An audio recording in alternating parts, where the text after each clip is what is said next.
Hashtag Historical Stories for Sleep. Volume 2. Journeys Through Twilight. Hashtag Section 1. Introduction and the Thread of Evening. Welcome back, gentle traveler through time's peaceful corridors. As you settle into this moment, into this breath, into the welcoming embrace of rest, know that you are about to embark on another journey through history's quietest hours. These are not the moments recorded in chronicles of war and conquest, but something far more intimate, far more universal. The sacred transition from day to night that every human being has experienced since the dawn of our species. Take a deep breath now, drawing air slowly into your lungs, filling them completely, and then releasing that breath with a soft sigh, letting tension flow out of your body like water flowing downstream. Again, breathe in peace and calm. Breathe out worry and effort. One more time, breathing in the quiet of this moment, breathing out the noise of the day that has passed. Feel your body where it rests. Notice the surface beneath you, supporting you completely, asking nothing of you, simply holding you with steady, reliable presence. Your head rests heavily on its pillow. Your shoulders sink down, released from the burden of holding themselves up. Your back spreads wide against the bed, each vertebra settling into alignment. Your hips, your legs, your feet, all heavy, all relaxed, all perfectly supported. Tonight, we will visit 7 more evenings scattered across the centuries and around the globe. We will stand beside astronomers who read the heavens, scholars who preserved knowledge, storytellers who kept traditions alive, poets who captured beauty in words, and priests who marked the sacred rhythms of time. In each place, in each era, we will discover the same essential truth: that evening is humanity's oldest friend, arriving faithfully each day to offer rest, renewal, and the mysterious gift of sleep. There is a golden thread that connects all these evenings, all these moments of transition from light to darkness. It is woven through every culture, every civilization, every human life that has ever been lived. This thread is not made of gold, but of something more precious: the universal human need for rest, for peace, for the temporary release from consciousness that allows body and mind to heal and restore themselves. As we journey together through these 7 evenings, you may notice your breathing becoming slower, your thoughts becoming fewer and farther between, your sense of time and place beginning to blur and dissolve. This is natural and welcome. You are not required to hear every word or remember every detail. The stories will work their gentle magic whether you are fully conscious of them or drifting in that twilight realm between waking and sleeping. If you find yourself falling asleep before our journey is complete, that is perfect. If you remain aware throughout, that too is perfect. There is no right or wrong way to experience these stories. They are simply an offering, a companion for your journey into sleep, a friendly voice to walk beside you to the threshold of dreams. The people we will meet tonight lived in vastly different worlds from ours and from each other. They spoke different languages, worshipped different gods, organized their societies in different ways, understood the cosmos through different frameworks of knowledge. Yet in the essential experience of evening, the gathering darkness, the lighting of lamps, the quieting of activity, the preparation for sleep, they were exactly like us. The same stars that shone on them shine on us. The same moon that measured their months measures ours. The same fundamental rhythms of day and night, waking and sleeping, activity and rest that structured their lives structure ours. Tonight, we begin our journey in ancient Mesopotamia, in the land between 2 rivers, where human civilization first learned to write, to build cities, to measure time, and map the heavens. The sun is setting over Babylon, and we find ourselves climbing the steep steps of a ziggurat, an artificial mountain built to bring humans closer to the realm of the gods and to provide a platform for observing the eternal dance of stars and planets across the night sky. Let your breathing deepen now. Let your muscles soften. Let your mind become receptive and open, ready to receive these images from the distant past. You are safe. You are comfortable. You are perfectly positioned for rest. The only task before you is to listen, to imagine, and to allow yourself to gradually, gently, inevitably drift towards sleep. The journey begins. Time dissolves. We are stepping backward through the centuries, through millennia, finding our way to a warm evening in ancient Babylon, where the first systematic astronomers are preparing for another night of patient observation, of careful recording, of participating in humanity's eternal quest to understand our place in the vast and mysterious cosmos. Hashtag Section 2. Ancient Mesopotamia. Astronomers' Observatory, 1800 BCE. The heat of the Babylonian day is finally releasing its grip on the city. Nabu-Shuyukin, whose name means Nabu has established an heir, stands on the highest platform of the great ziggurat, feeling the first cool breeze of evening touch his face like a blessing from Ishtar herself. He is 43 years old, an astronomer priest in service to the Temple of Marduk, and he has climbed these steps every clear evening for 20 years, carrying with him the clay tablets on which he will record the positions and movements of the celestial bodies. The ziggurat rises in 7 levels, each one smaller than the one below, creating a stepped pyramid that dominates the skyline of Babylon. The lowest level is painted black, the color of primordial chaos from which all things emerged. The second level is white, the third red, the fourth blue, the fifth yellow, the sixth silver, and the seventh, where Nabu-Shuyukin now stands, is covered in gold leaf that catches the last rays of the setting sun and transforms them into holy fire. From this height, Nabu-Shuyukin can see the whole of Babylon spread below him.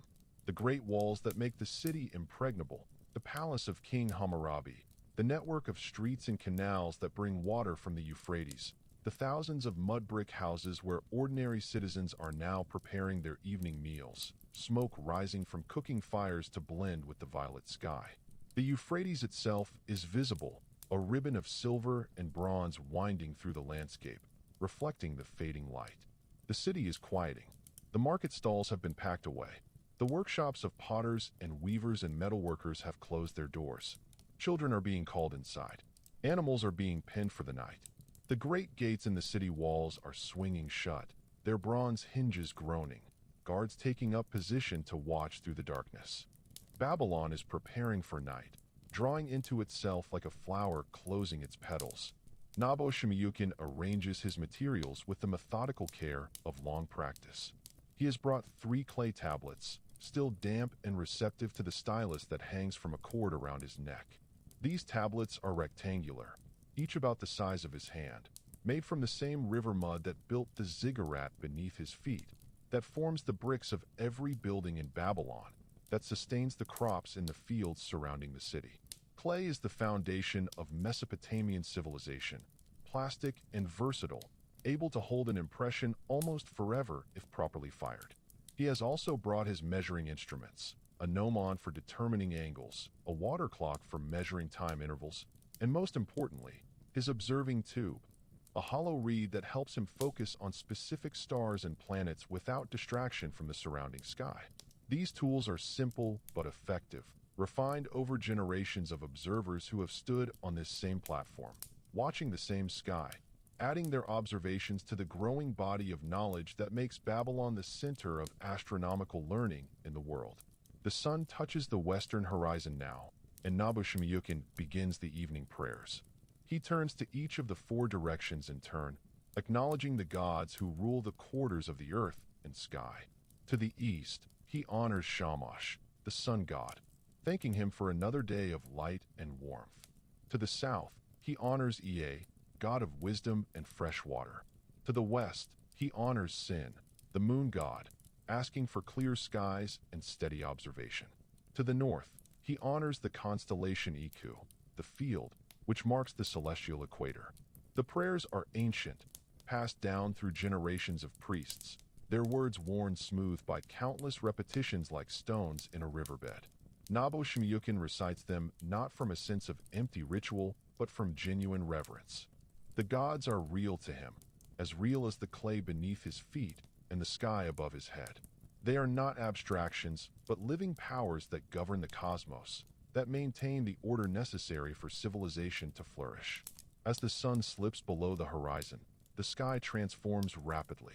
The deep blue of day gives way to purple, to violet, to a darkness that seems to emerge from the earth itself, rising to meet the descending night. The first stars appear, tentative at first, then with increasing confidence. Nobu Shinyukin knows them all by name, knows their positions and their movements, knows which ones are fixed in their places and which ones wander. The planets, whose irregular paths have fascinated him since he was a boy first learning the astronomer's art. There is Venus, the evening star, blazing brilliant in the western sky. The Babylonians call her Dilbat, and she is sacred to the goddess Ishtar. Nobu Shinyukin knows that Venus follows a complex pattern, sometimes appearing in the evening sky after sunset, sometimes in the morning sky before dawn, sometimes disappearing altogether for weeks at a time. He has spent years recording these movements, contributing his observations to the temple archives where centuries of data are preserved on thousands of tablets. He picks up his stylus, a small reed cut to a triangular point, and begins to press marks into the clay. The cuneiform script invented by his ancestors is perfect for this purpose, each character made of wedge-shaped impressions that can be formed quickly and clearly. He writes the date according to the lunar calendar, the 13th day of the month of Nisanu, in the 24th year of King Hammurabi's reign. He notes the time of sunset, measured by the water clock. He records the position of Venus relative to the stars of the constellation known as the hired man, what later cultures will call Aries. The work is meticulous, demanding absolute attention and precision. A single error in recording could corrupt the data, making it useless for future calculations. Nobu Shinyukin has trained himself to observe with cold accuracy, to set aside his expectations and record only what he actually sees. This is harder than it sounds. The mind wants to see patterns, wants to find order and regularity, but the sky does not always cooperate. Planets sometimes slow down, stop, reverse their motion for a time, then resume their forward journey. The moon's path across the sky shifts north and south in an 18-year cycle. Eclipses occur at irregular but calculable intervals. More stars emerge. The great constellations take shape against the darkening sky. There is Good Anna, the bowl of heaven, with its bright red star Aldebaran marking the bull's eye. There is Shudun, the yoke, which later peoples will call Lyra. There is Mul Apin, the plow, a group of stars that marks the beginning of spring when it rises before dawn. These constellations are not mere pictures in the sky, but markers of time, indicators of seasons, guides for agricultural and religious calendars. Nobu Shinyukin observes, measures, and records for several hours. The night grows darker and cooler. A breeze from the Euphrates carries the smell of water and mud, of fish and reeds, of life sustained by the great rivers that make this land fertile and habitable. He can hear the city below settling into sleep. Occasional voices drift up to him, a baby crying, a dog barking, the night watch calling out their signals to each other. But mostly there is silence, the profound quiet of a city at rest. He thinks, as he often does during these long nights of observation, about the relationship between the heavens and the earth. The Babylonians believe that the movements of celestial bodies influence events in the human realm. When planets meet in conjunction, when eclipses darken the sun or moon, when comets appear, these events are omens, messages from the gods that trained priests can read and interpret. Nobu Shinyukin has seen such omens, has participated in their interpretation, has advised the king based on what the stars revealed. But there is something more here, something deeper than mere divination. Through careful observation over generations, the astronomers of Babylon have discovered that the heavens follow patterns, that these patterns can be predicted, that the future positions of planets can be calculated based on their past movements. This is profound. It suggests that the cosmos operates according to laws, that chaos is not random but ordered, that knowledge is possible. This knowledge brings Nobu Shinyukin a deep sense of peace. In a world of uncertainty, of war and disease and crop failures, of kings who rise and fall, of empires that flourish and collapse, the stars are constant. They follow their appointed paths with absolute reliability. The same constellations that his grandfather observed are the ones he observes now, unchanged, eternal.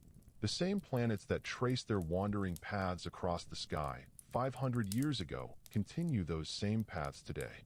There is order in the universe, and that order is accessible to the patient observer.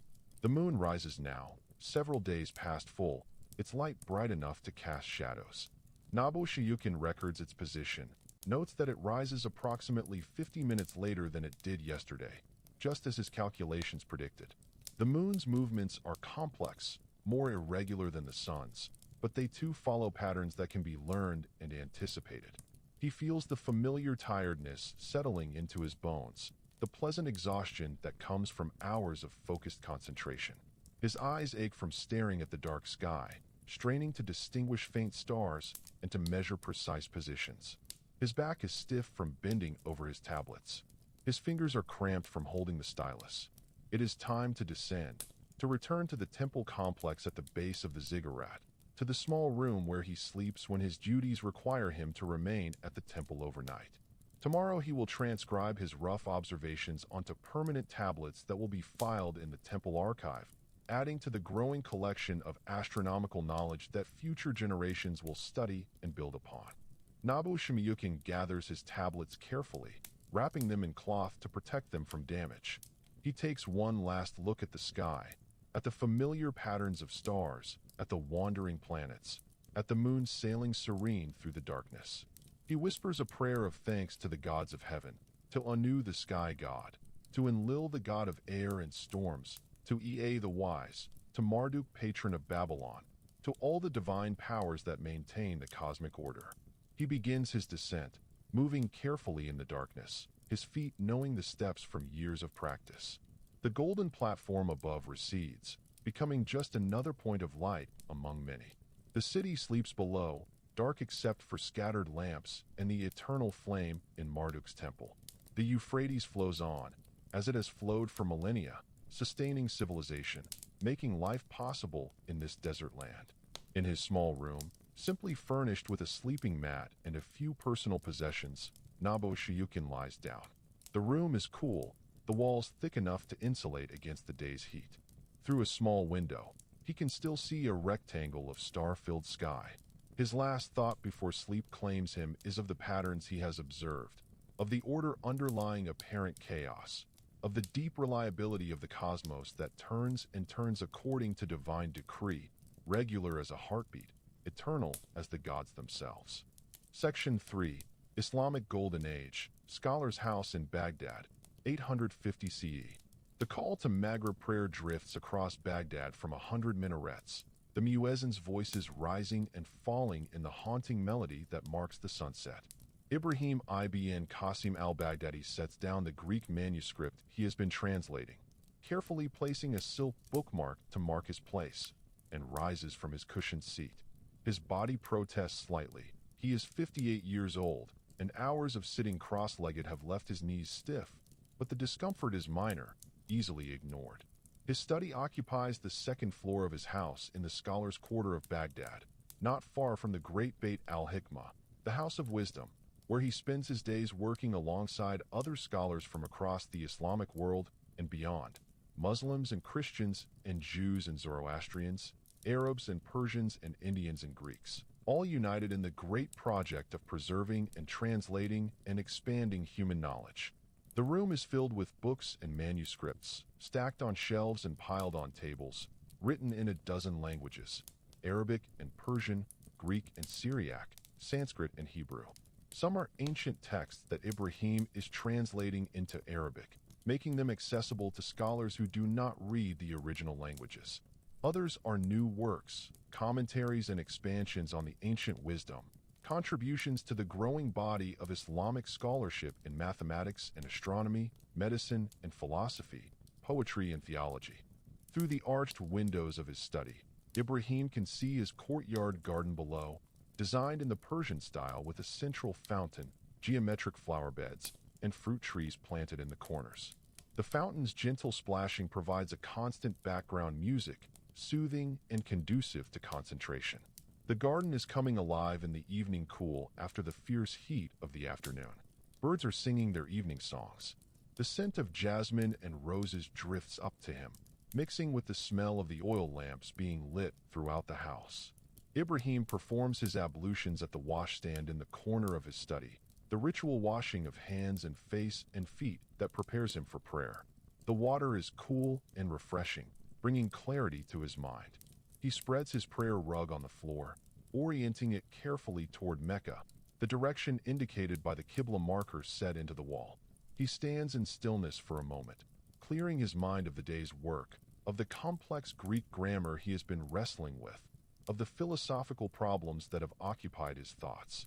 Prayer requires presence, full attention, the setting aside of worldly concerns.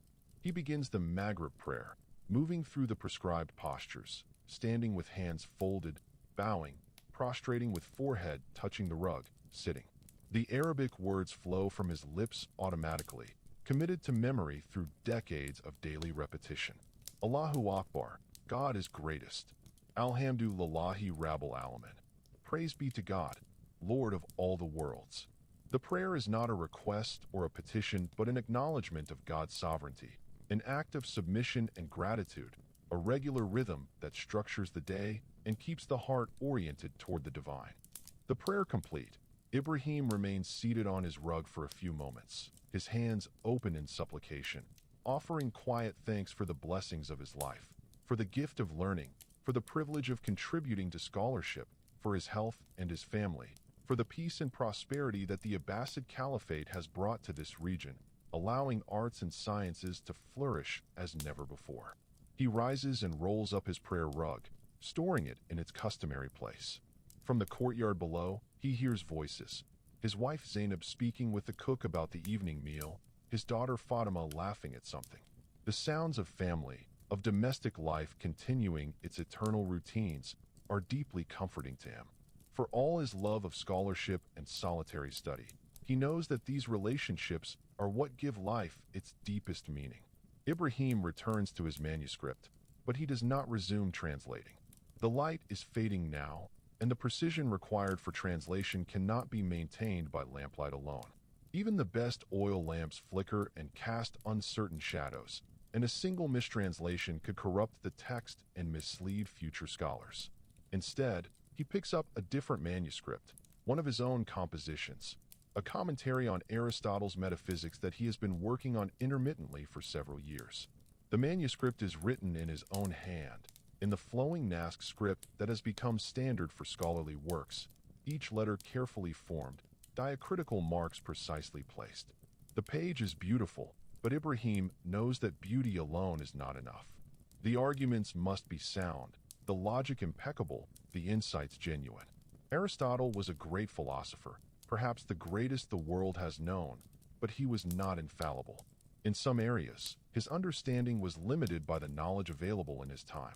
In other areas, his conclusions conflict with Islamic theology and must be carefully examined and, where necessary, refuted or reinterpreted. This is delicate work, requiring both deep respect for the ancient philosopher and independence of thought. Ibrahim has spent years studying Aristotle, reading not just the original Greek texts, but also commentaries by later Greek philosophers, by Syrian Christians, by earlier Muslim scholars. He has learned to distinguish between what Aristotle actually wrote and what later commentators attributed to him, between essential insights and culturally specific assumptions. A servant enters with a tray bearing a copper pot of tea, a small glass cup, and a plate of dates and almond pastries. Ibrahim accepts these gratefully, pouring tea from pot to cup and back again to cool it, then sipping slowly. The tea is mint-flavored, sweet and refreshing, a small pleasure that marks the transition from work time to evening time. He eats a date, savoring its intense sweetness, then an almond pastry, the delicate layers of phyllo dough flavored with rosewater and honey. The sky visible through his window is now deep blue, almost purple, with the first stars beginning to appear. Ibrahim knows these stars, not as well as the ancient Babylonian astronomers perhaps, but well enough. Islamic scholars have built upon the astronomical knowledge inherited from the Greeks and the Indians, creating more accurate star catalogs, developing better mathematical tools for calculating planetary positions, designing improved instruments for observation. Some of Ibrahim's colleagues at the House of Wisdom are engaged in precisely this work, standing on the shoulders of giants to see farther than those giants could see.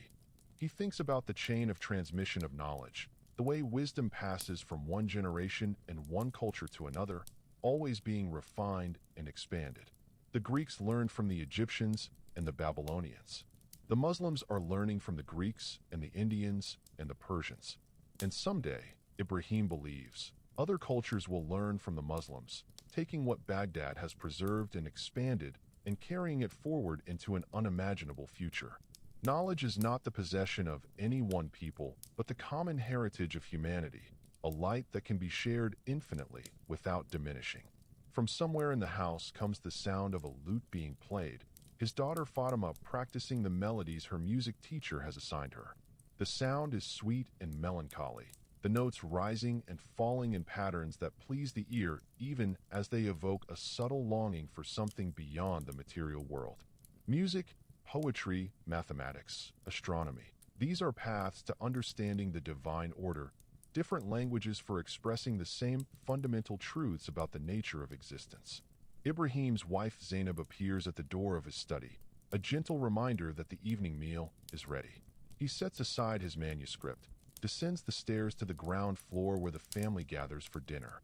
They eat in the Persian style, seated on cushions around a low table, sharing dishes from communal plates. Rice pilaf studded with saffron and dried fruits, roasted lamb flavored with cumin and coriander, vegetables cooked in olive oil, flatbread still warm from the oven, yogurt mixed with cucumber and mint. The conversation is pleasant and relaxed. Fatima tells of her day's studies, working her way through the classical poetry of pre-Islamic Arabia. Zainab discusses household matters and shares news from her visit to the market. Ibrahim's son Ahmad, who studies medicine, talks about a particularly interesting case he observed at the hospital. They are a family blessed by fortune and by God's grace, and they know it, never taking for granted the peace and prosperity they enjoy. After dinner, Ibrahim returns to his study, but only briefly.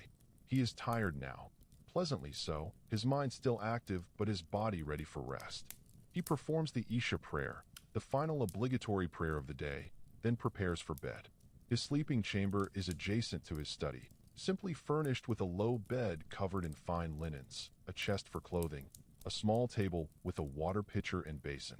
He lies down, his head resting on a firm pillow, his body relaxing into the mattress. Through the window, he can see the courtyard fountain still playing in the moonlight, its water silver and magical. He can hear the night sounds of Baghdad, distant voices, a dog barking, the clip-clop of a donkey's hooves on stone paving, the wind moving through date palms. The city is settling into sleep, a great organism of hundreds of thousands of souls, each with their own concerns and dreams, all held together by the complex web of civilization. Ibrahim's last conscious thoughts are of the manuscript he will return to tomorrow, of the philosophical problems he is working to resolve, of the eternal questions that have fascinated humans since they first achieved consciousness. What is the nature of being? What is the relationship between the one and the many? How does the eternal, unchanging reality of God relate to the temporal, changing reality of the created world? These are not merely abstract puzzles, but questions of ultimate importance, questions that shape how we live, how we understand our purpose, how we relate to the divine source from which all existence flows. Ibrahim has devoted his life to pursuing these questions, and he will continue pursuing them for as long as God grants him life and health and intellectual vigor. But for now, for this night, he releases them, trusting that tomorrow will bring new insights, new understandings, new steps along the infinite path toward wisdom. He sleeps, and in his sleep, he dreams of the house of wisdom, its shelves extending impossibly far in all directions, containing every book ever written and every book that will be written, all knowledge past and future held in that sacred space.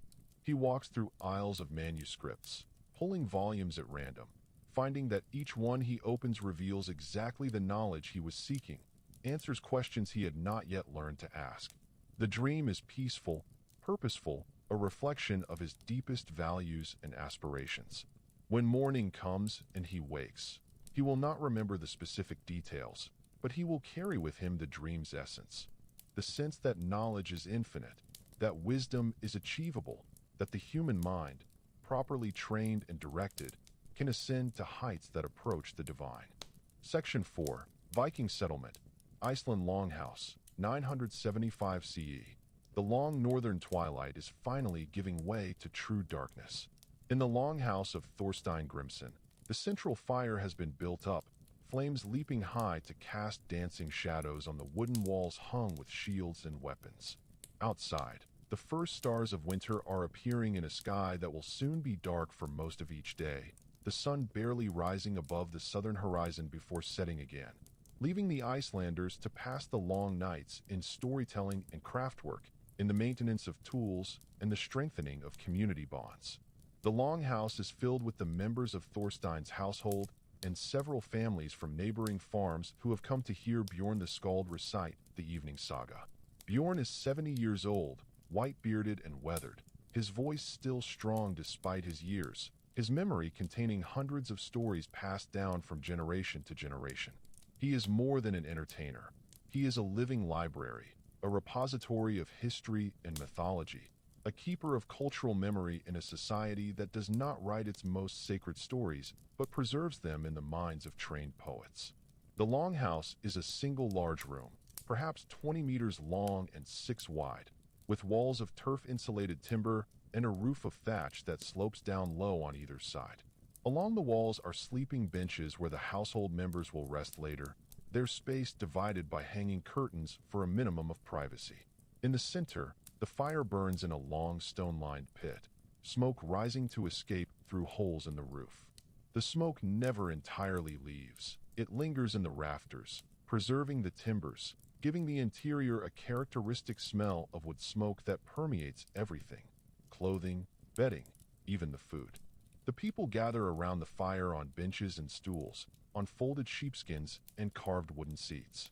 There are perhaps 40 people present, men and women, old and young, children who will struggle to stay awake, and elders who have heard these stories 1,000 times, yet never tire of them. They are dressed in wool and linen, practical clothing designed for the harsh Icelandic climate, tunics and trousers for men, long dresses with aprons for women, everyone wrapped in cloaks fastened with bronze brooches.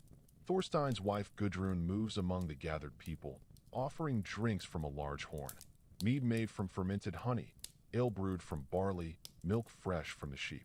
She is a woman of 50, strong and capable, managing a complex household with authority and grace. Her daughters help her, carrying wooden platters of food, dried fish, smoked mutton, hard cheese, flatbread, butter.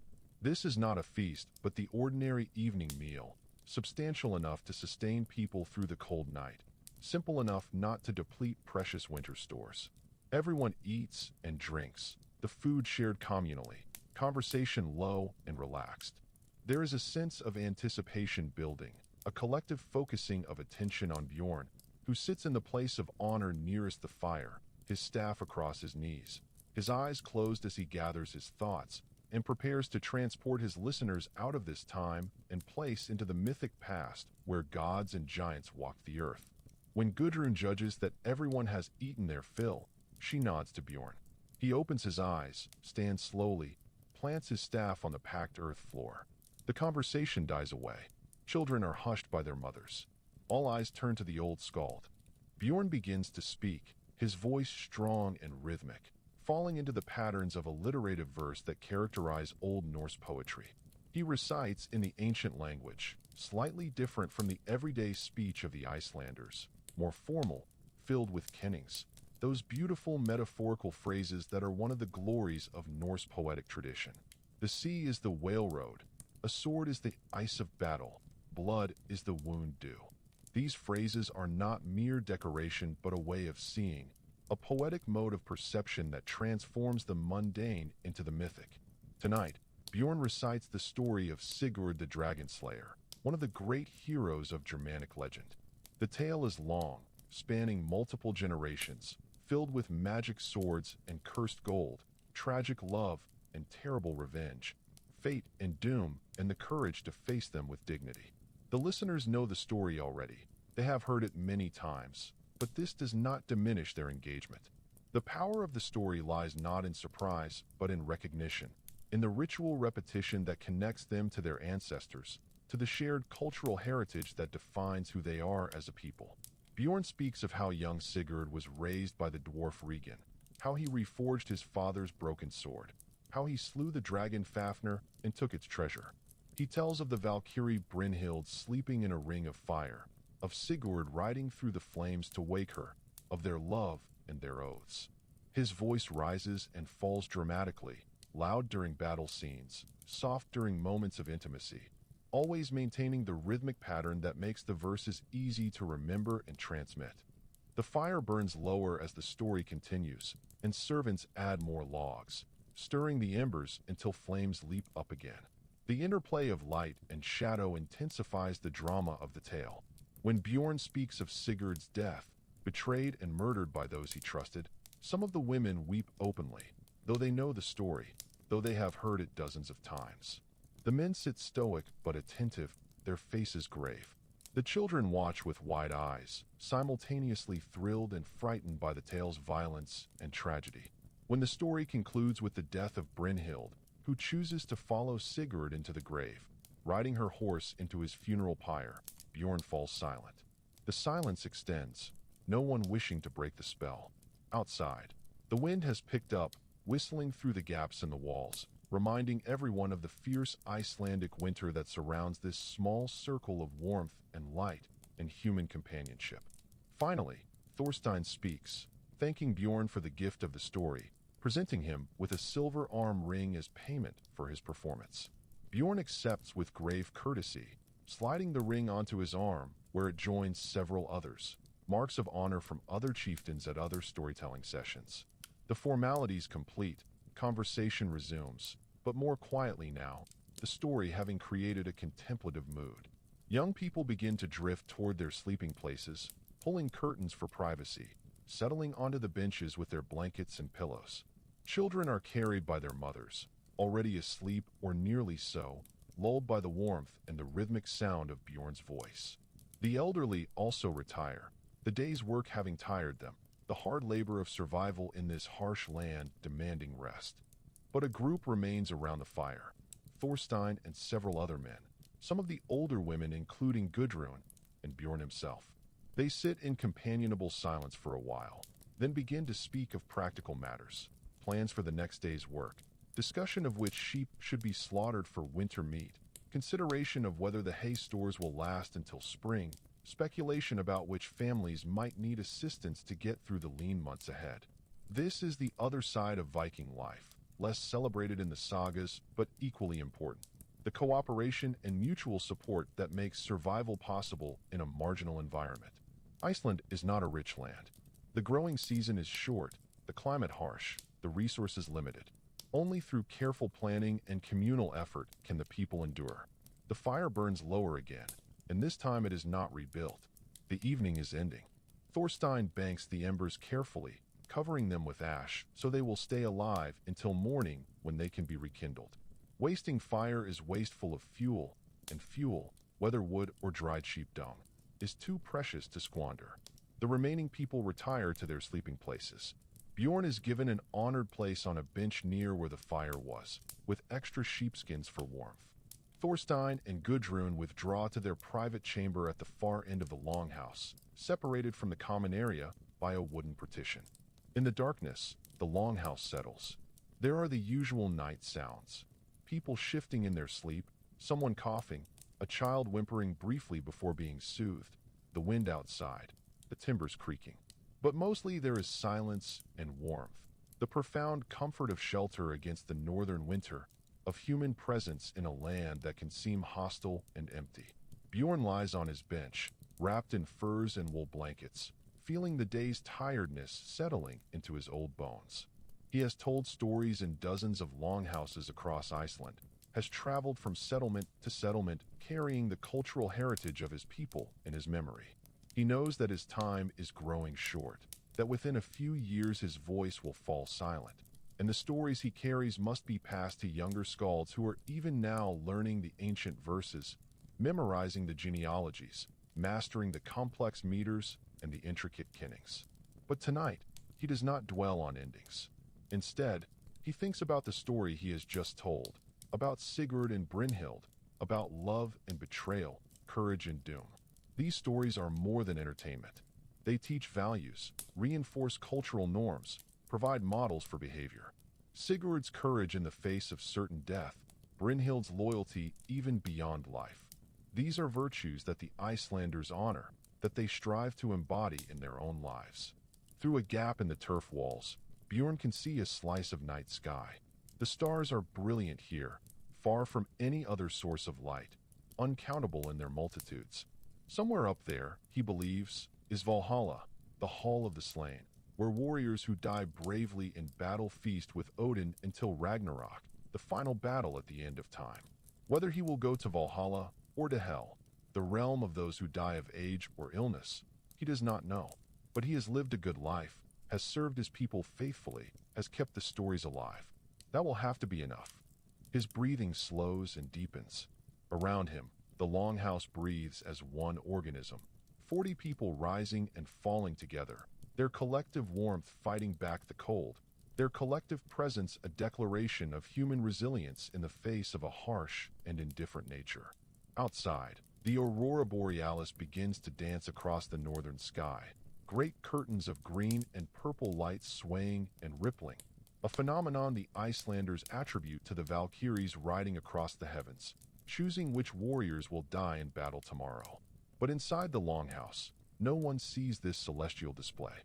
They are all asleep, gathering strength for another day, trusting that tomorrow will come and that they will face it together, as they have faced every challenge since their ancestors first settled this volcanic island at the edge of the known world.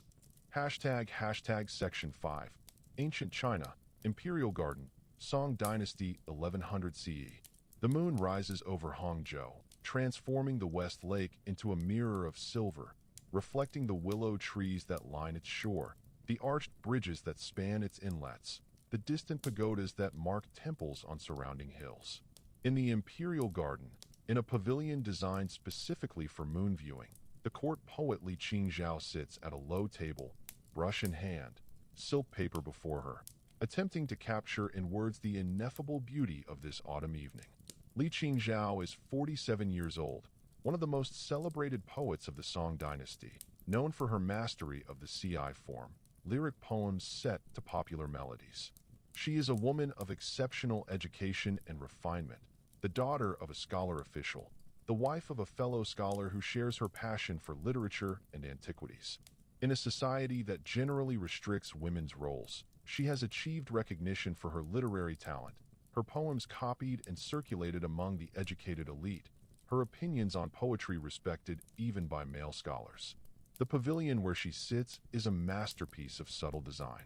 Its columns are red lacquered wood, its roof green glazed tile curving upward at the corners in the characteristic Chinese style.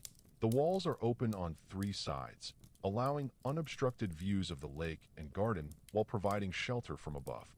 The floor is polished stone, cool beneath her silk slippers. A small brazier provides warmth without smoke, burning fine charcoal that glows red but produces no flames. On the table before her are the implements of her art, several brushes of different sizes, their bristles made from rabbit or weasel hair, an inkstone carved from dark stone, its surface worn smooth by years of use, an inkstick made from pine soot and glue, which she has ground with water to produce liquid ink, sheets of paper made from mulberry bark, each one precious, each one demanding that what is written be worthy of the material. Li Qingzhao dips her brush in the ink, holds it poised above the paper, waiting for the right words to come. Poetry cannot be forced. It must arise naturally, like water from a spring, like these moonbeams falling on the lake. She has learned through decades of practice to cultivate the state of mind where poems emerge, a combination of intense attention and profound relaxation, of technical mastery and spontaneous inspiration.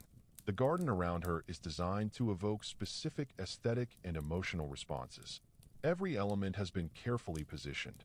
The rocks chosen for their suggestive shapes and placed to suggest mountains, the pond dug to suggest a lake, the plants selected for their seasonal interest and symbolic meanings. Pine trees represent longevity and endurance. Bamboo represents flexibility and integrity. Plum blossoms, which bloom in late winter, represent resilience and hope. The garden is not a wild nature, but nature refined and perfected, nature as it might exist in the realm of the immortals. A servant approaches silently, sets down a pot of tea and a small ceramic cup. The tea is Longjing, Dragonwell tea, grown in the hills near Hangzhou, one of the finest teas in China. Li Qingzhao pours the tea with the attention that such quality deserves, watching the leaves unfurl in the hot water, inhaling the delicate fragrance that rises with the steam. She sips slowly, letting the subtle flavors develop on her tongue, a slight sweetness, a hint of chestnut, a clean freshness that clears the mind. The moon continues its ascent, moving perceptibly across the sky, though its movement can only be detected by noting its position relative to the pavilion's roof, to the branches of nearby trees. Li Qingzhao thinks about impermanence, a central theme in Buddhist philosophy that has deeply influenced Chinese poetry. Everything is always changing, always in flux. The moon that seems so constant is itself waxing and waning in an eternal cycle. The beauty of this moment exists only in this moment and will never exist again in quite this way. This awareness does not make the beauty less, but more precious, more poignant. Words begin to form in her mind, phrases that capture something of what she is experiencing. She touches brush to paper and begins to write, each character formed with practiced elegance, the brush moving in prescribed strokes that she learned as a child and has repeated millions of times since. Chinese calligraphy is both writing and art, the visual form of the characters as important as their meaning. A poem written in beautiful calligraphy is twice blessed, appealing to both the mind and the eye. She writes, "Alone in the pavilion / the moon's reflection / doubles my solitude." Then she pauses, reading what she has written, considering whether it truly captures her experience or is merely conventional, repeating what other poets have said 1,000 times before. The line about doubled solitude is good. She thinks, the paradox of seeing oneself reflected in nature, of finding one's inner state mirrored in the external world. But she is not satisfied. The poem needs to go deeper, to find some insight that is fresh, that adds to the vast body of Chinese poetry rather than simply echoing it. She sets down her brush and returns to simply observing, to being present to the moment without the mediating ambition of capturing it in words. A gentle breeze stirs the surface of the lake, disturbing the moon's reflection, breaking it into fragments that dance and shimmer. The image reminds her of the Buddhist teaching about the nature of self, that what we think of as a solid, continuous identity is actually a collection of ever-changing moments, like these fragments of moonlight on water, appearing to cohere but actually in constant flux. She picks up her brush again and adds to her poem. The wind scatters / the moon into 10,000 pieces / each one complete. This is better, she thinks. This approaches something true, something that adds a small note to the great symphony of Chinese literature that stretches back 3,000 years. The night deepens. The air grows cooler, and Li Qingzhao pulls her silk robe more closely around her shoulders. She has been sitting here for hours now, and her body is stiff from maintaining the formal posture that proper deportment requires. But she is reluctant to leave this place, this perfect conjunction of moon and garden, this state of mind that is both alert and deeply peaceful. She thinks about her life, about the good fortune that has allowed her to pursue poetry, about the education she received that most women are denied, about her husband who encourages her literary work rather than seeing it as inappropriate for a woman. She thinks about the poems she has written over the decades, scattered through the empire on countless copies, read by strangers who will never meet her, but who might find in her words some reflection of their own experiences, their own longings and insights. This is the gift of poetry, she reflects, to bridge the gap between individual consciousnesses, to allow one person's carefully crafted words to resonate in another person's mind, creating a moment of understanding, of recognition, of shared humanity. When someone 1,000 years from now reads her poem about this autumn evening, they will experience something of what she is experiencing now, and in that moment, time will collapse, and they will be connected across the centuries. But such thoughts are perhaps too grand, too self-important. Li Qingzhao reminds herself that humility is essential to the artistic life. She is simply one poet among thousands, doing her small part to keep the tradition alive, to add her voice to the great chorus. Whether her poems survive or are forgotten is not ultimately important. What matters is the attention she brings to this moment, the care with which she selects each character, the honesty with which she examines her own experience. She completes the poem, adding several more lines that develop the initial insight about the fragmented moon, bringing the piece to a satisfying conclusion. She sets down her brush and reads the finished work aloud, softly, listening to the sounds of the words as much as their meanings. Chinese is a tonal language, and poetry makes use of these tones, creating patterns of sound that reinforce the patterns of meaning. Satisfied at last, she sets the poem aside to dry. Tomorrow she will review it with fresh eyes, perhaps make small revisions, perhaps decide it is finished and have it copied for her collection. But tonight, her work is complete. She has transformed her experience into language, has made something that did not exist before, has participated in the ancient human endeavor of giving form to the formless, words to the wordless. She rises from her seat, her knees protesting slightly, and walks to the edge of the pavilion. The garden stretches before her, mysterious in the moonlight, familiar paths transformed into something strange and dreamlike. In the distance, she can hear the night watch calling out the hour, can smell incense drifting from a nearby temple where monks maintain their vigil through the darkness. Li Qingzhao returns to the main residence, walking slowly along stone paths that wind through carefully composed views, past rockeries and ponds, through moon gates that frame particular vistas.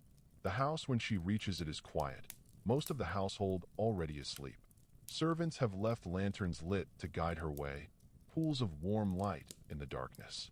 In her private chamber, simply but elegantly furnished with a carved wooden bed, a clothes chest, a small altar with an image of Guanyin, the bodhisattva of compassion, Li Qingzhao prepares for sleep. She removes her outer robes, folds them carefully, and lies down on the silk-covered mattress. A maid has already warmed the bed with heated stones, which have since been removed, leaving behind a pleasant warmth. Through the paper window screens, she can still see the moon, now high overhead, flooding the world with cool light. She thinks one last time about her poem, about the fragmented moon that is somehow still complete in each fragment. This, she realizes, is true not just of moonlight, but of all existence. Each moment contains the whole. Each experience is complete in itself. Each poem, however brief and imperfect, captures something of the infinite mystery that surrounds and sustains us. She closes her eyes, her breathing deepening, and sleep comes gently, carrying her into dreams where she floats above the West Lake, where the moon is both above her and below her, where poetry and reality blend together until there is no distinction, until she herself becomes a poem written in moonlight on water, read by the eyes of the night, understood by the silence that holds all words. Hashtag Section 6. Pre-Columbian Maya, Observatory Platform, 900 CE. The sun descends behind the Great Pyramid of Kukulkan, its light setting the limestone temple aflame with shades of gold and crimson, while the jungle that surrounds Chichen Itza erupts with the evening chorus of howler monkeys, their calls echoing across the plaza like the voices of ancient gods. On the circular observatory platform known as El Caracol, the astronomer priest at Samnabalam stands ready for another night of observation, his painted codex open to a fresh page of bark paper, his obsidian stylus prepared to record the positions of Venus, the brilliant wanderer the Maya call Chuk Ek, great star. Samnabalam is 52 years old, his dark hair now streaked with gray, his face marked with the tattoos that indicate his high status as a keeper of sacred knowledge. He has served as an astronomer priest for 30 years, following in the footsteps of his father and grandfather before him, part of a lineage that stretches back countless generations. The Maya are perhaps the greatest astronomers the world has ever known, their observations more precise than those of the Greeks or the Chinese, their calendars more accurate than any system that will exist for another 1,000 years. The observatory is a marvel of engineering and astronomical insight. Its circular design is unique among Maya buildings, which are typically rectangular. The building rises in 3 tiers, with a spiral staircase inside, hence the Spanish name El Caracol, the snail. At the top is a chamber with windows positioned to mark significant astronomical events: the spring and autumn equinoxes, the summer solstice, the extreme positions of Venus in its cycle.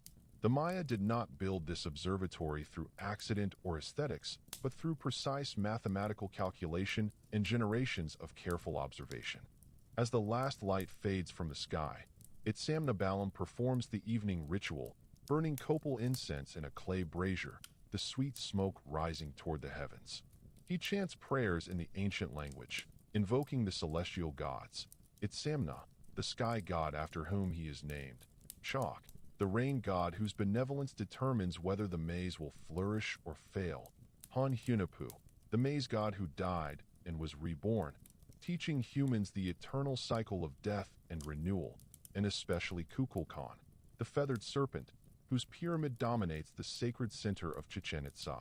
The prayers complete, Itsamnabalam turns his attention to the heavens. Venus is already visible, brilliant in the western sky, so bright it seems almost to pulse with light.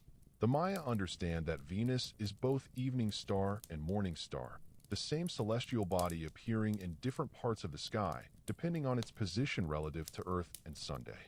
They have tracked its movements for centuries, discovering that Venus returns to the same position in the sky every 584 days, a cycle they can predict with perfect accuracy. This knowledge is not merely academic. Venus is associated with warfare and sacrifice, its appearances and disappearances marking propitious times for these activities. Kings plan campaigns based on Venus's position. Priests schedule ceremonies to coincide with its cycles. The entire Maya world is organized according to celestial rhythms, the heavens and the earth locked in a sacred dance that the priests must understand and interpret. Itsamnabalam makes careful measurements using a crossed staff, an instrument that allows him to determine the angular distance between celestial objects. He records Venus's position relative to several fixed stars, noting the exact time by observing which constellation is rising in the east. The Maya measure time with obsessive precision, maintaining multiple calendars simultaneously.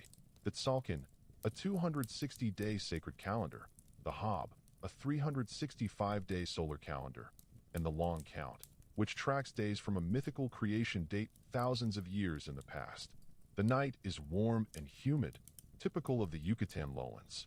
The air is thick with moisture, and Itsamnabalam can feel sweat forming on his skin despite the lack of physical exertion. The jungle surrounding the city is alive with sound: insects chirring, frogs calling from the cenotes, the limestone sinkholes that provide water in this land without rivers, night birds crying their haunting songs. These sounds do not disturb him, but rather provide a rhythmic backdrop to his observations, connecting him to the natural world that is itself part of the cosmic order he is attempting to understand and record. As the night deepens, more stars become visible. The Maya have mapped the heavens comprehensively, identifying constellations and giving them names drawn from their mythology and their agricultural life. There is the turtle constellation, associated with the creation myth. There is the maize god constellation, marking the planting season. There is the celestial crocodile, whose mouth is the dark rift in the Milky Way, thought to be a road to the underworld. Itsamnabalam thinks about the layers of time that the Maya recognize. There is the immediate time of daily life, of planting and harvest, of birth and death. There is the longer time of Venus cycles and solar eclipses, of Katuns, periods of 20 years, and Baktuns, periods of 400 years. And there is the almost incomprehensibly vast time of the Long Count, measuring epochs lasting thousands of years, placing human existence within a cosmic framework that dwarfs individual lives. This understanding of time's vastness does not diminish human importance, but rather places it in proper perspective. Each person is a brief flash of consciousness in an eternal cycle, like a spark rising from a fire, existing brilliantly for a moment before returning to darkness. What matters is not the duration of that spark, but its quality, its contribution to the sacred order, its fulfillment of the cosmic purpose. Several hours pass. Itsamnabalam continues his observations, recording the movements of planets and the rising times of stars, adding his night's data to the accumulated knowledge preserved in the codices that are Chichen Itza's most precious possession. These books, painted on bark paper and folded accordion style, contain centuries of astronomical observations, mathematical calculations, ritual instructions, historical records. They represent the cumulative wisdom of the Maya civilization, each generation adding to what came before, building an edifice of knowledge that rivals anything achieved by the Old World civilizations. Finally, Itzamnabalam feels the tiredness settling into his body. He has been standing for hours, his neck stiff from looking upward, his eyes strained from peering at faint stars. He closes his codex carefully, wrapping it in cloth to protect it from humidity, and descends the spiral staircase of the observatory, his feet knowing the steps even in darkness. The plaza of Chichen Itza is quiet at this hour, the great buildings reduced to geometric shadows against the star-filled sky. The pyramid of Kukulkan rises in stepped levels, seeming to merge with the darkness above, creating a connection between earth and heaven. This is intentional.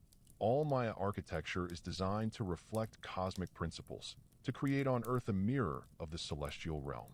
Itzamnabalam walks slowly toward his residence, a stone house near the sacred cenote where he lives with his wife and 3 children. The house is modest compared to the great temples and palaces, but comfortable, with walls plastered and painted with geometric designs, floors covered with woven mats, a small courtyard with a kitchen hearth. His wife has left a clay lamp burning, its flame fed by oil from native palms, casting a soft glow through the doorway. Inside, the house is still and quiet.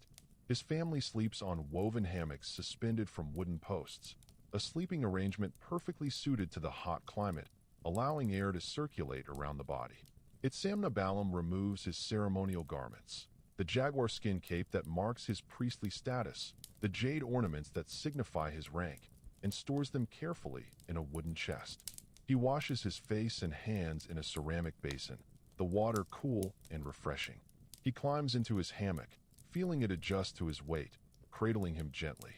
Through the doorway, he can still see a slice of night sky, still see Venus blazing brilliant in its eternal dance. He thinks about the observations he made tonight, about the patterns emerging from the data, about the predictions they will allow him to make. The ability to predict celestial events is a form of power, but also a form of responsibility. The priests serve as intermediaries between the gods and the people, interpreting divine will, maintaining the cosmic order through ritual and sacrifice. The responsibility weighs heavily at times, but tonight Itzamnabalam feels at peace.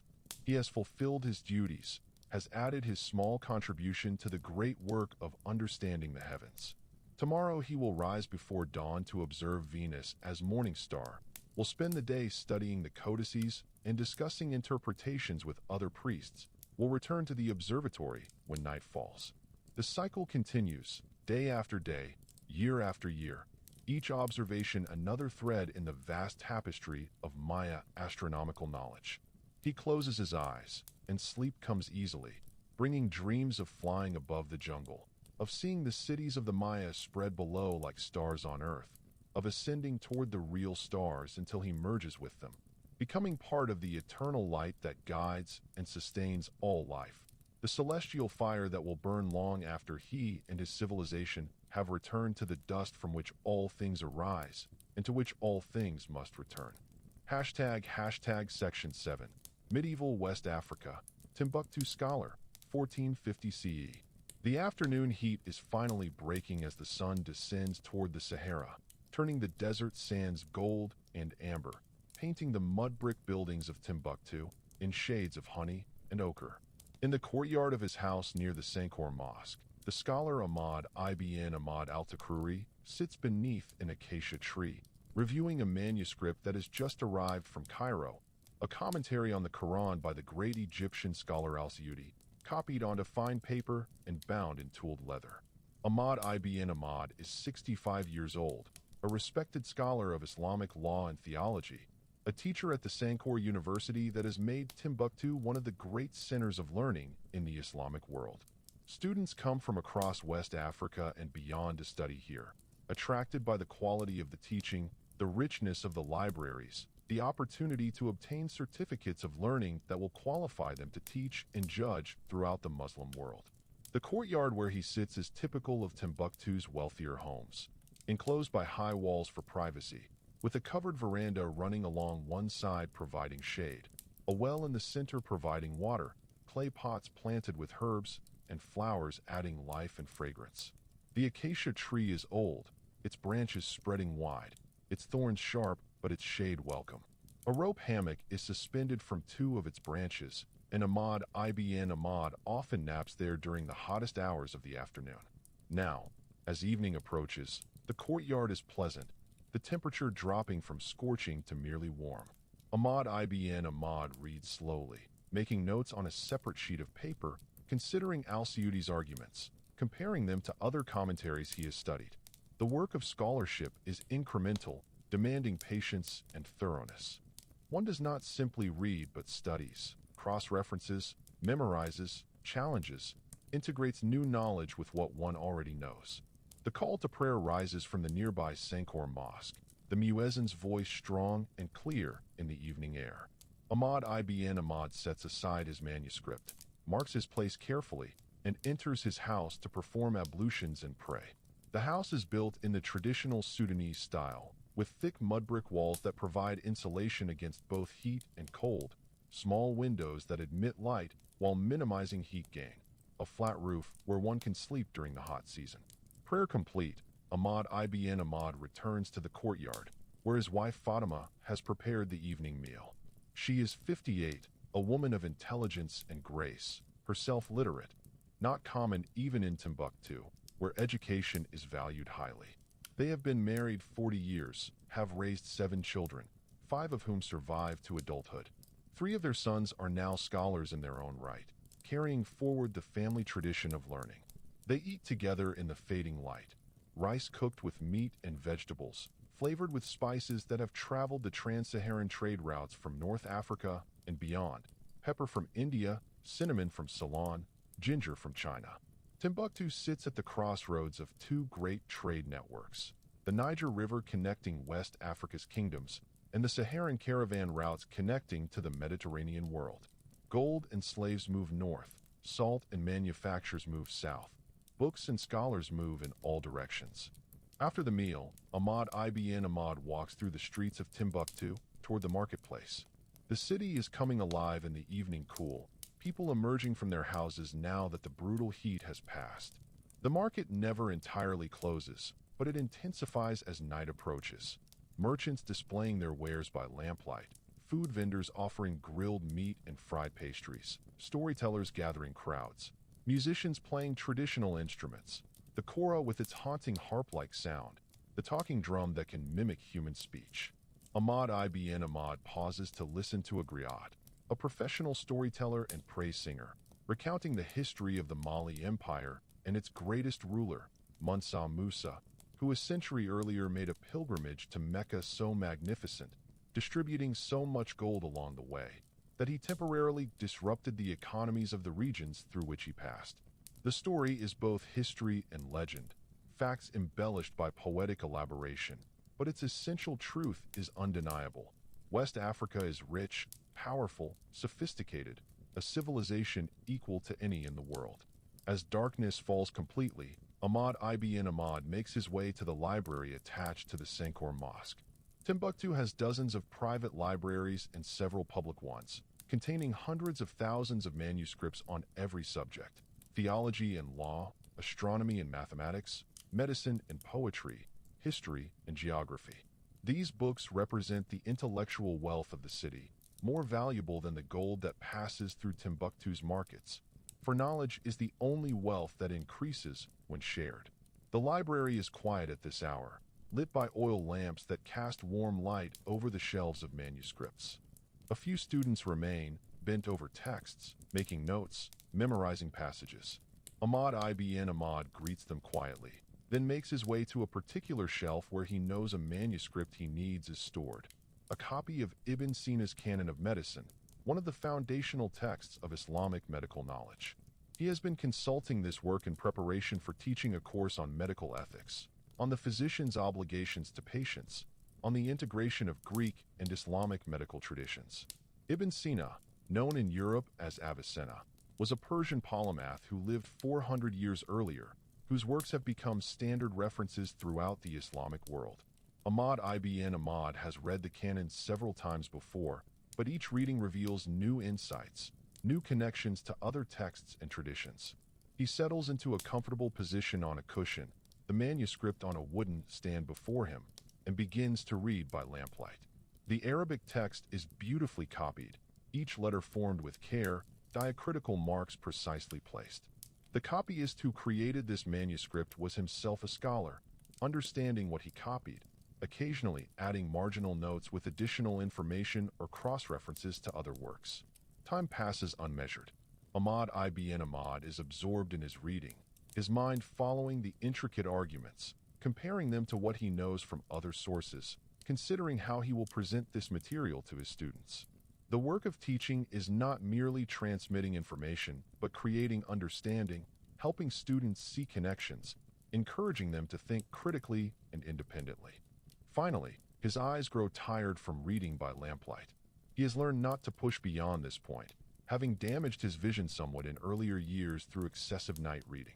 He closes the manuscript carefully, returns it to its place on the shelf, and takes his leave of the library, nodding to the students who remain, young men from across West Africa pursuing knowledge with the intensity that will make them tomorrow's scholars and judges and teachers.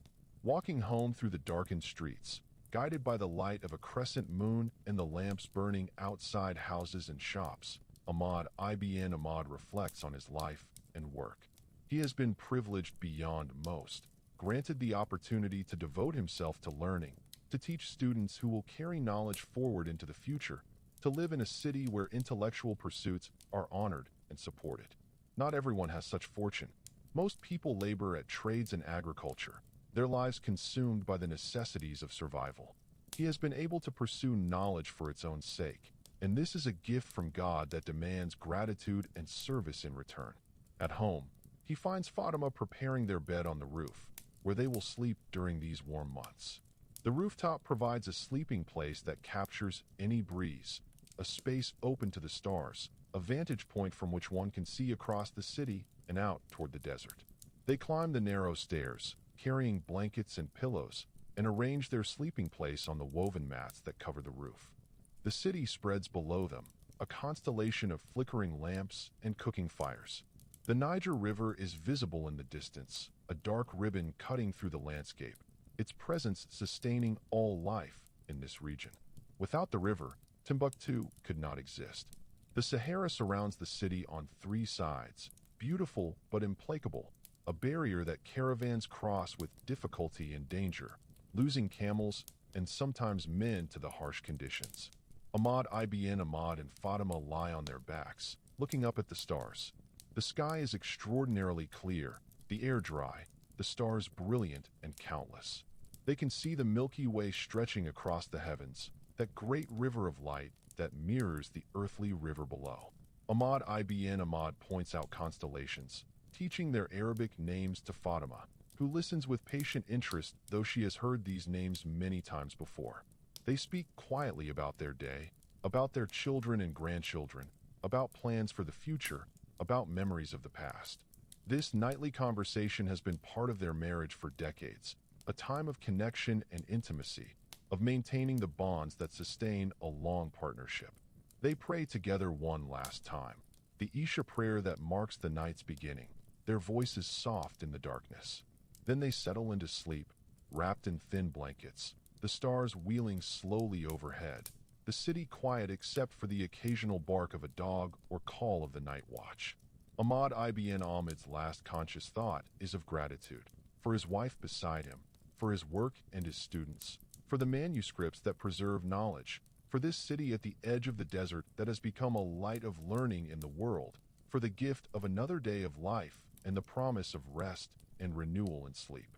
He dreams of libraries, infinite shelves stretching in all directions, every manuscript ever written, every work of knowledge and beauty, all preserved and accessible. He walks through these dream libraries, pulling books at random, finding that each contains exactly what he needs to know. answers to questions he has not yet learned to ask.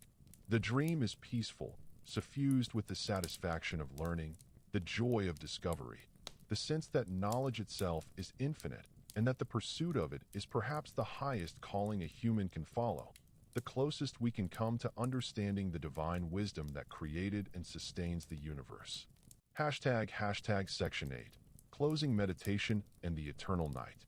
And now, dear traveler, our journey through these 7 evenings draws to its gentle close. We have stood with astronomers in Babylon and Chichen Itza, watching them map the heavens with patient dedication. We have sat with scholars in Baghdad and Timbuktu, seeing them preserve and expand human knowledge. We have listened to skalds in Iceland telling stories that connect past to present. We have accompanied poets in China composing verses that capture the ineffable beauty of moonlight on water.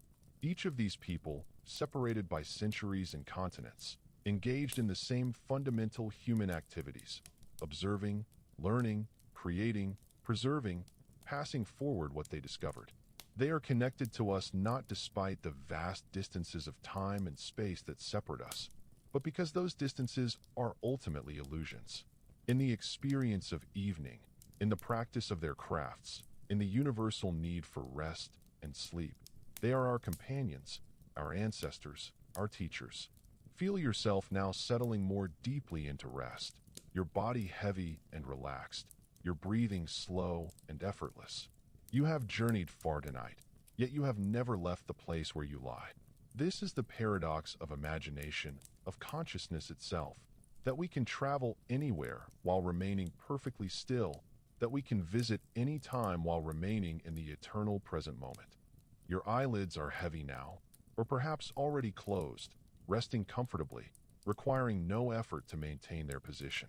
The muscles of your face are soft, released from the work of holding expressions. Your jaw hangs loose, your tongue rests peacefully in your mouth.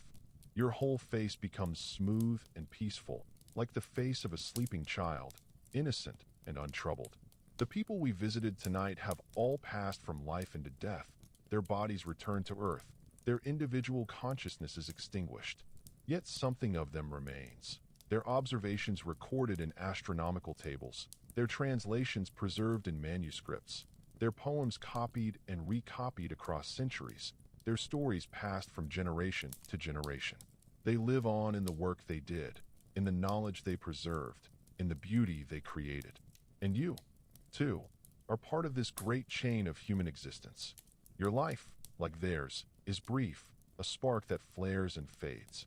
But while it burns, it contributes light to the world.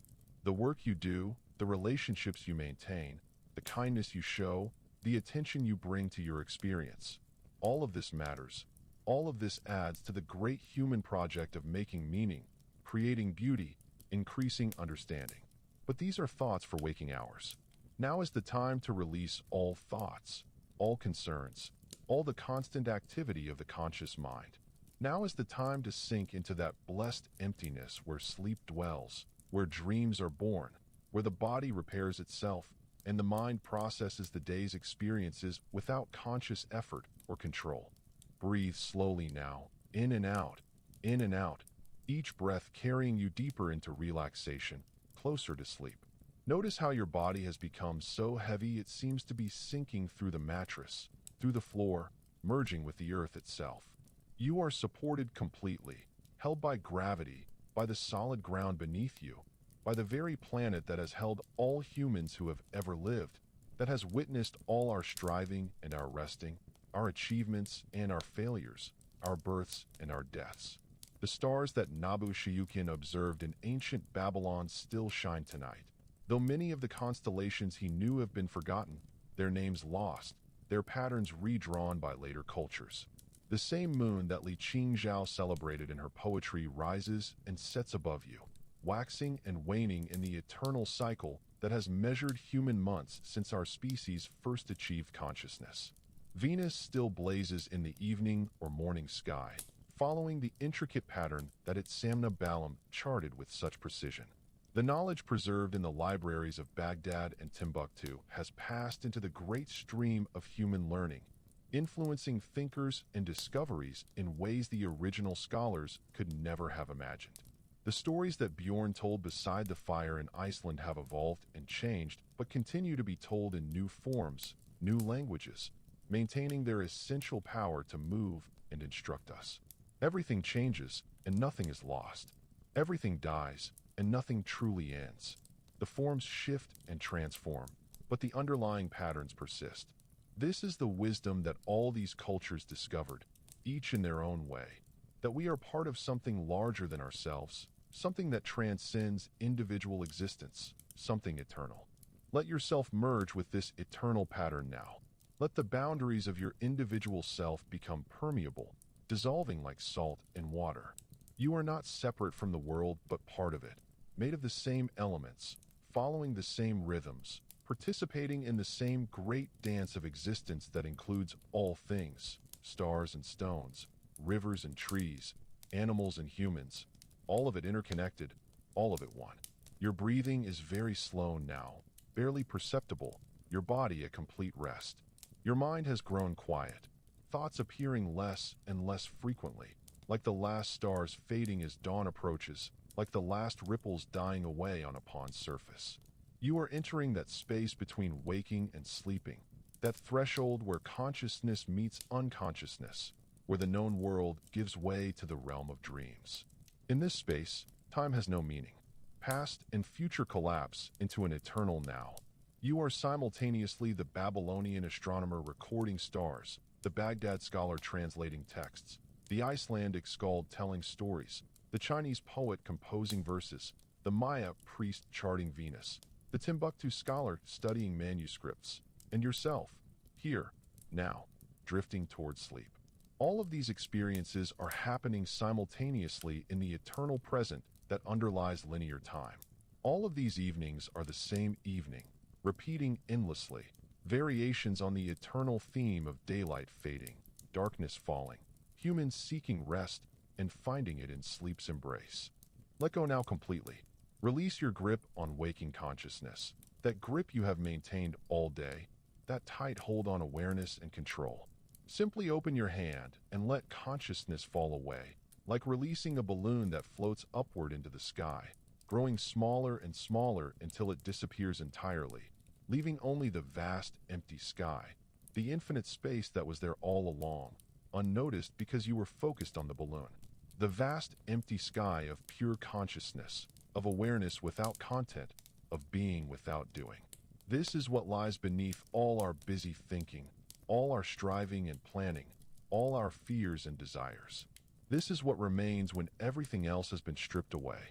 This is what you are, in your deepest essence, not the thoughts or the body or the personality, but the awareness itself, the witnessing presence that observes all experience without being changed by it. But even this understanding, this profound recognition, must be released now. Even spiritual insight is still a form of thinking, and thinking must cease for sleep to arrive. Let go of everything, including the effort to let go. Simply be, and then stop even that, dissolving entirely into the darkness that is not dark but luminous, into the silence that is not empty but full, into the nothing that is everything. You are sleeping now, or so close to sleep that the distinction has become meaningless. These words reach you from a great distance, if they reach you at all, like sounds heard underwater, muffled and strange, losing their meaning, becoming just vibrations, just rhythm, just the gentle pulse of existence itself, breathing in and breathing out, being and not being. The eternal cycle that has no beginning and no end. Sleep deeply, sleep peacefully, sleep now. Rest in the eternal arms that have held all beings, that will hold all beings yet to come. Rest in the knowledge that you are part of something infinite, something that cannot be destroyed or diminished. Rest in the darkness that is not darkness, but the womb from which all light is born, to which all light returns, only to be born again. The stars will overhead in their appointed courses. The earth turns, bringing day to some regions while bringing night to others. The moon waxes and wanes. The seasons cycle through their eternal round. And through all of this, humans sleep and wake, each sleep a little death, each waking a little rebirth, each cycle bringing us closer to the final sleep from which there is no waking or perhaps to the final waking from which there is no sleep. But that is far away, in a future that may never come. For now, there is only this, the soft darkness, the quiet peace, the gentle embrace of sleep. Good night, dear traveler. Good night to all the astronomers and scholars and poets and storytellers who have come before. Good night to all who will come after. Good night to the eternal evening that never ends, that holds us all in its tender care. Sleep. Silence. The words fade completely away, leaving only breath, only heartbeat, only the infinite peace of deep sleep, where no dreams disturb, where consciousness has dissolved entirely, where there is only the vast, luminous darkness that is both nothing and everything, both ending and beginning, both death and life, both sleep and the promise of awakening.